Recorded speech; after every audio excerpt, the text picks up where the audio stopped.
Hello friends, இன்றைக்கி வந்து நம்ம ஹாஃப் லோட் ஸ்டிச் தான் பார்க்க போகிறோம். பட் அதில் டைப் 1 டைப் 2ன்னு சொல்லிட்டு ரெண்டு டைப்பையுமே ஒரே வீடியோலேயே உங்களுக்கு நான் எக்ஸ்பிளைன் பண்ணிடுறேன். ரெண்டையும் ஒரே வீடியோவில் சொல்கிறப்போ வந்து உங்களுக்கு ரெண்டுக்கும் என்ன டிஃப்ரென்ஸ் இருக்குது அப்படின்றது நல்லாவே தெரிஞ்சிடும். ஸோ அதனால தான் ரெண்டையும் ஒரே வீடியோலையே நான் சொல்கிறேன். சாரி, நான் ஒரே ஒரு லைன் வரைஞ்சி நான் ட்ரா பண்ணி போட்டுட்டேன். பிகினர்ஸ்க்கு வந்து 2 லைன்ஸ் போட்டால் கொஞ்சம் ஈஸியாக இருக்கும். ஓகேவா? நான் இதை ரிமூவ் பண்ணிவிட்டு அகெயின் நான் உங்களுக்கு போட்டு காட்டுறேன். இது வந்து ஒரே லைனில் நான் போட்டுட்டேன். பட் ஸ்டார்டிங்கில் போடுறப்போ வந்து கொஞ்சம் இந்த மாதிரி ஒரு பாக்ஸ் மாதிரி அந்த 2 லைன் போட்டோம் அப்படின்னா அது வந்து போடுறதுக்கு வந்து நமக்கு ஈஸியாக இருக்கும். அவ்வளோதான், வேறு ஒன்றும் இல்லை. ஓகேவா? இந்த 2 லைன்லேயுமே மாற்றி குத்திக்கிட்டே போகணும். ஓகே, ஒரு செயின் எடுத்துகிட்டு அந்த செயின் பக்கத்தில் லாக் போட மாட்டோம். இது வந்து கண்டினியூஸாக ரைட்டில் குத்தி லெஃப்டில் குத்தி அப்படி மாற்றி குத்தி எடுத்துகிட்டே தான் இருப்போமே தவிர இதுக்கு வந்து நம்ம வந்து லாக் போட மாட்டோம். லாக் போடாமல் இருக்கிறப்போ என்ன ஆகும் அப்படின்னா அந்த செயின் வந்து 2 பக்கமும் கொஞ்சம் லூஸ் ஆகிட்டு மேலே வரும். அந்த மேலே வரப்போ அது என்ன ஆகும் அப்படின்னா ஒரு முடிச்சு மாதிரி ஃபார்ம் ஆகும். அந்த முடிச்சு வந்து பார்க்குறதுக்கு நல்லாயிருக்கும். ஓகேவா? நல்லா கவனமாக பாருங்கள். இது அவுட்லைன் ஸ்டிச்சாக யூஸ் பண்ணலாம். அவுட்லைன் ஸ்டிச்னால் எப்படி சொல்கிறேன் அப்படின்னா, இப்போ நம்ம ஒரு ப்ளவுஸ் போடுறோம் அப்படின்னா ஒரு சுகர் பீட் கொடுக்குறோம், அதுக்கப்புறம் ஒரு ஜரி த்ரெட், அப்புறம் சுகர் பீட் கொடுப்போம். அதுக்கப்புறம் ஏதாவது ஒர்க் பண்ணுவோம் இல்லையா? அந்த ஒர்க் பண்ணுறதுக்கு பதிலாக என்ன பண்ணுறோம் அப்படின்னா இந்த ஸ்டிச்சை நம்ம அப்ளை பண்ணுறோம். ஓகே, இந்த ஸ்டிச் அப்ளை பண்ணிவிட்டு அகைன் ஒரு சுகர் பீட் அந்த மாதிரி கொடுத்து நம்ம வந்து அந்த ப்ளவுஸ்க்கு வந்து டிசைன்ஸ் வந்து கம்ப்ளீட் பண்ணிக்கலாம். ஓகே, இது ரெண்டையும் நல்லா கவனமாக பாருங்கள். ரெண்டுக்கும் என்ன டிஃப்ரென்ஸ் இருக்குது அப்படின்றதையும் பாருங்கள். ஏதாவது டவுட் இருந்தால் கேளுங்க, நான் உங்களுக்கு எக்ஸ்பிளைன் பண்ணுறேன். ஓகே, அந்த ஒரு மாதிரி தெரியுதா உங்களுக்கு? அது வந்து அந்த முடிச்சு வந்து ஃபார்ம் ஆகும். நீங்கள் போடுறப்போ லூஸ் வருதுன்னு ஃபீல் பண்ண வேண்டாம். நீங்கள் அடுத்து நெக்ஸ்ட்டு ஸ்டிச்சு போட என்ன ஆகும் அப்படின்னா அந்த ஃபஸ்ட்டு இருக்கிற லூஸ் வந்து அது அட்ஜஸ்ட் ஆகிடும், நமக்கு அதுவாகவே டைட் ஆகிடும். ஏன்னா நம்ம ஒரு செயின் போட்டுட்டு அடுத்த செயின் போடுறப்போ லூஸ் வரும். மறுபடியும் இன்னொரு செயின் போடுறப்போ அந்த ஃபஸ்ட்டு போட்ட செயின் வந்து த்ரெட்டை நம்ம கீழே இழுக்கிறப்போ வந்து டைட் ஆகிடும். ஓகேவா? இது வந்து அவுட்லைன் ரொம்ப முக்கியம். நான் எல்லா வீடியோலையும் சொல்லிக்கிட்டே தான் இருக்கேன். அவுட்லைன் போடாமல் இருக்காதீங்க. அவுட்லைன் போட்டால் தான் அதோட அழகே நமக்கு தெரியும். கம்பல்சரி எல்லா ஸ்டிச்சுக்குமே அவுட்லைன் ரொம்ப முக்கியம்.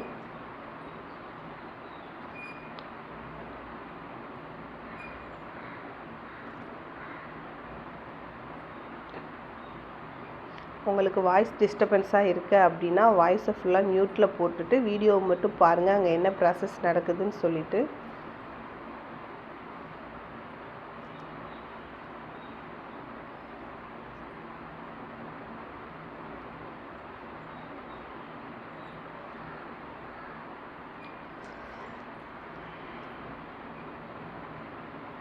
ஓகே, நம்ம டைப் 2 போகலாமா? இப்போது டைப் 2 போடுறப்போ அதுக்கும் இந்த மாதிரி ஒரு கொஸ்டின் மார்க் மாதிரி ஒரு இது ட்ரா பண்ணி வச்சுருக்கேன்.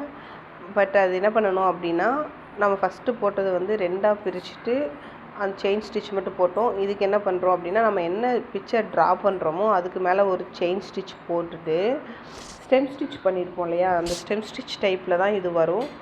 அந்த டைப்பில் இது பண்ணுறப்போ வந்து கரெக்டாக வந்து நமக்கு வந்து வந்துடும். ஓகே, நல்லா கவனமாக பாருங்கள். நார்மலாக செயின் போட்டு கொஞ்சமாக கிராஸாக அந்த செயினில் இருந்துட்டு கீழே எடுத்துகிட்டு 1 by 1 அகைன் அடுத்தடுத்து ஒரு செயின், ஒரு லாக், மறுபடியும் மேலே போகிறோம், செயின், அது பக்கத்தில் ஒரு லாக்.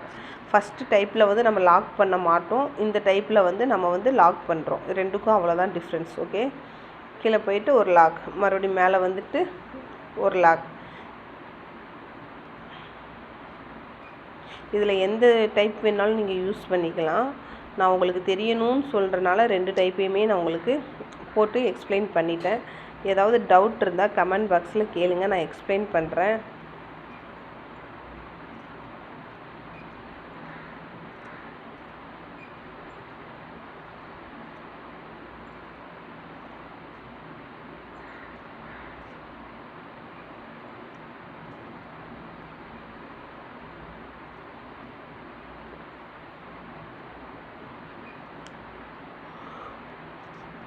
ஓகேவா ஃப்ரெண்ட்ஸ்? உங்களுக்கு ரெண்டுக்கு டிஃப்ரென்ஸ் தெரியுதா? மறுபடியும் சொல்கிறேன், ஏதாவது டவுட் இருந்தால் கமெண்ட் பாக்ஸில் கேளுங்க. நீங்கள் டவுட் கேட்டால் எப்போவுமே நான் எக்ஸ்பிளைன் பண்ணுவேன்.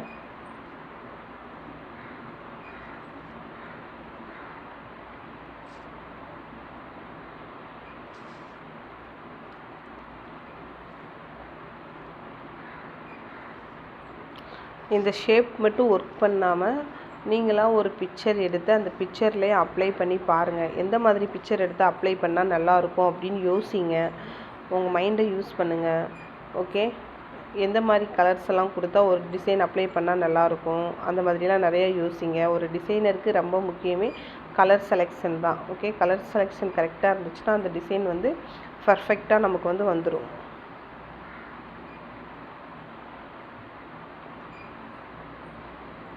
அதே மாதிரி ஃப்ரீ ஹேண்டில் ட்ரா பண்ணாதீங்க, ட்ரேஸ் எடுங்க. ஃப்ரீ ஹேண்டில் ட்ரா பண்ணுறப்போ வந்து அவ்வளோவா ஃபினிஷிங் வந்து நமக்கு வராது. ஓகே, இதுக்குமே அவுட்லைன் கொடுத்துடணும், அவுட்லைன் கொடுக்காமல் இருக்காதீங்க. ஓகே, வீடியோ பிடிச்சிருந்தா லைக் பண்ணுங்கள், ஷேர் பண்ணுங்கள், சப்ஸ்கிரைப் பண்ணுங்கள். ஏதாவது டவுட் இருந்தால் மறக்காமல் கமெண்ட்டில் கேளுங்க, நான் உங்களுக்கு எக்ஸ்பிளைன் பண்ணுறேன். இதுக்கு முதல் கிளாஸஸ் வீடியோவும் போட்டிருக்கோம், பாருங்கள். தேங்க்யூ.